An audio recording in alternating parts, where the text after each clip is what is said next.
Hello and welcome back. In today's video, I'm going to give you 5 things that I think Jack Wilshere needs to do in order to be successful here at Luton.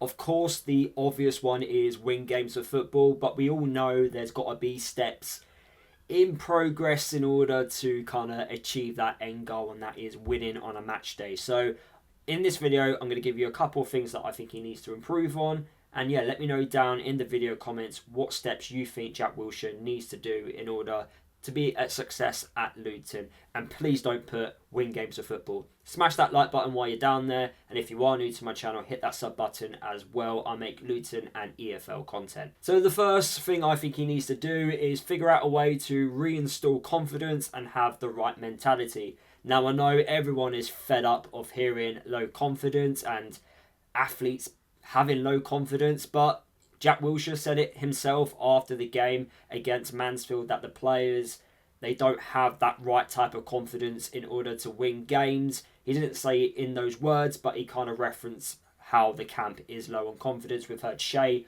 also come out after the game against Cambridge and say they're very low on it. So they need to figure out a way to have positive confidence. How do they go about doing that? I don't really know.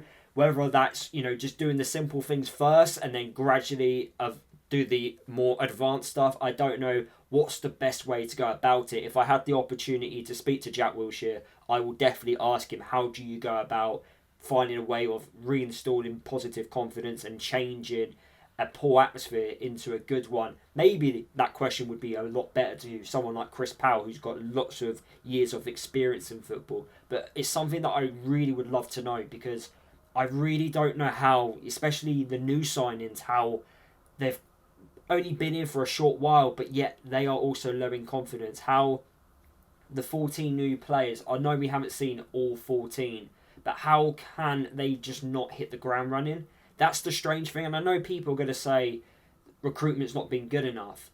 But again, I keep referencing this and I keep talking to people and I keep, talking to other people outside of Luton. I can't tell you how many people want our players. I can't tell you enough that people go to me and go, Lewis, you've got a good player. Yates, for example. I spoke to a Blackpool fan who absolutely loves him and goes, he's amazing for League One. What a top signing. Even Nahki Wells. I can't tell you enough. When we signed Nahki Wells, I had a couple of Bristol City fans enter my DMs and say, he's going to do absolutely brilliant for you guys in League One. But yet we're not seeing it. So that's kind of what Jack Wilshere needs to kind of figure out.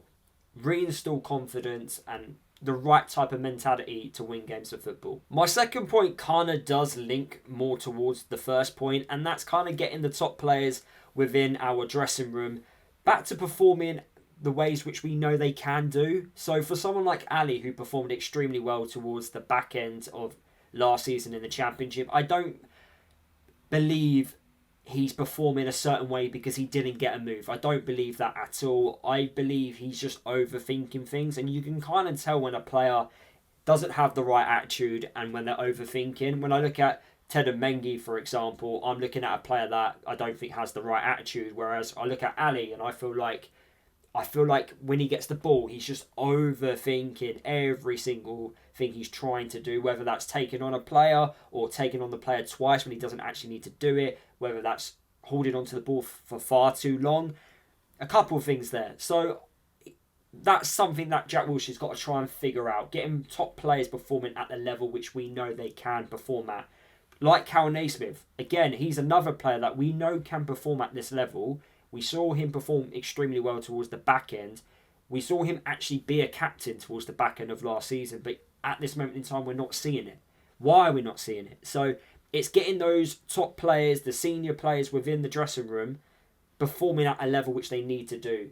And they're not the two only players like Ali and also Naismith. I'm talking about Yates, Nahki Wells, Fane, just getting him consistent. Even the younger players as well. Like, I know the younger players, they are learning still about the game, but if they really want to earn a first team spot, they've got to put inconsistent performances in. Fane, Zach Nelson, Makosso, they need to perform on a week by week basis. I know Makosso is a little bit different. He's playing out of position and, he's trying to adapt. He's trying to help the team as much as he can. But the younger players as well, you've got to put consistent performances in. Kadir as well as the right winger. And then you've got the younger players like Richards, who's been on the bench a couple of times as well. We need to start seeing consistent performances from these younger players as well, and get them to have some belief in themselves. When you're young, you should have, I've got nothing to lose type of mentality. And when you get given that chance, especially in the first team, to make the most of it, and it feels like they're not making the most of it. So that's another thing that I think Jack Wilshere needs to try and turn around. My third point, which I wanted to talk about, is finding multiple ways of scoring goals. We, at this moment in time, we find it so difficult to score goals right now. Towards the back end of the championship season, we also struggled to score goals. And in my opinion, one of the major reasons why we did get relegated from the championship was because we couldn't score. We did create chances last year. When you look at the stats, if we actually took our chances, we would have actually finished roughly about mid-table according to the XG. Now, I know people don't want to hear XG stats, but that's what the stats tell us. They tell us that, we did create clear cut, but we just didn't take them when we needed to. But right now, we're not even creating those chances, and that's the biggest worry. And then when we do eventually create a clear-cut opportunity, we're not clinical when we need to be.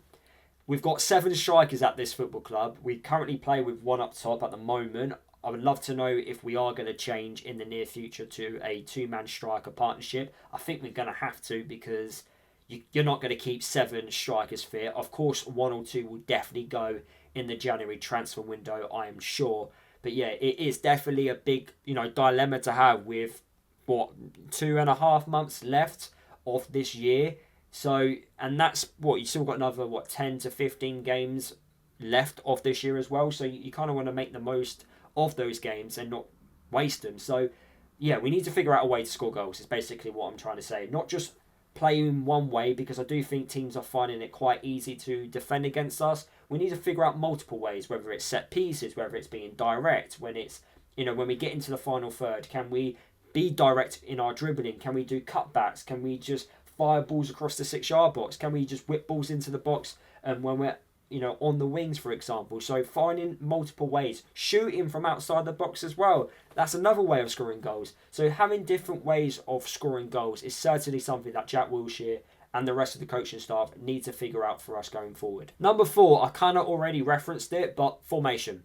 We need to figure out what the best formation is. And if I'm being honest with you, if the best formation for these group of players is with 3 defenders, with 2 wing backs, with 2 strikers up top, then so be it. Go back to that. But if it's better playing 4 at the back, then we need to stick with it. We need to figure out what the best solution is, because right now, and my biggest concern was when we signed the players which we did in the summer, I feel like we are a team caught in between styles.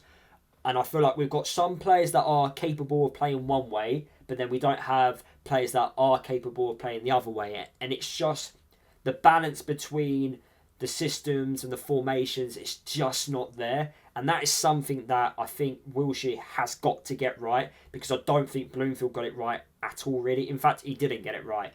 When he first came in, he played 4 at the back. It didn't work. He resulted back to what we were doing under Rob Edwards. We then got a bit of success, and then in pre-season, we played 4 at the back. He then changed it again. We started off the season playing with 5, but it was nowhere near the same standard of what we were seeing in the Championship. And then he changed it again to a back 4. We just didn't look like a team that could link the play up, that can actually control a game of football. It just looked lost. The players didn't really have a clue what they were doing. Mixed messages across the pitch. So that is something that you've got to get right. I think when you look at teams that are successful, they play the same way every single week. They roughly play the same starting 11 as well. It hardly ever changes. It only really changes for, injuries or keeping players fresh. That's it. But right now, we're doing too much chopping and changing. So we need to find something that's going to benefit everyone. And I do think some players that are currently injured right now, we need them to return back in order to play the best way right now. Because, of course, if you look at the right-back situation, it's not helpful. And my final point, which I wanted to talk about, is being really tough to beat at home. I think if we can become a team that's so tough to beat at home, then you're going to start delivering 3 points on the weekend. I feel like in recent years, teams are coming to Luton and they're finding it easy to win 3 points against us. We are losing too many home matches for my liking. We're not drawing enough. We're not being hard to beat. And also, the never give up attitude. When we are losing a game, the Luton which I know is a team that never gives up. We don't know when we are beaten. And right now, I feel like we know when we're beaten. And that's something that's got to change. And it kind of does link to the points which I've already spoken about in today's video. But if you get the home form better, the fans are going to get behind the players a lot more. And the atmosphere will be a lot better. And then it starts being a much more positive place. And then we can make it a toxic place for the away fans, for the away players. But right now, I think, teams are coming to Luton and they're going, we might have an easy 3 points here. Just like what Mansfield did on the weekend. They did the basics right. And that was all they had to do. And then after 70 minutes, they kind of took their foot off the gas because they kind of knew we ran out of that confidence. We ran out of that fight and we weren't going to go and win the game. So getting that home form spot on, you like to think that could generate, wins. And also you can translate some of that to an away game as well and win even more games. So I feel like if Jack Wilshere is going to be successful, he's got to do the 5 points which I've mentioned in today's video. And get them right, and he will end up being a successful manager here at Luton. Thank you so much for listening to my video. Smash the like button while you're down there and letting me know your thoughts as well. And if you are new to my channel, hit that sub button. Trying to hit 6k subs before the end of the year, and I'll see you guys in the next video.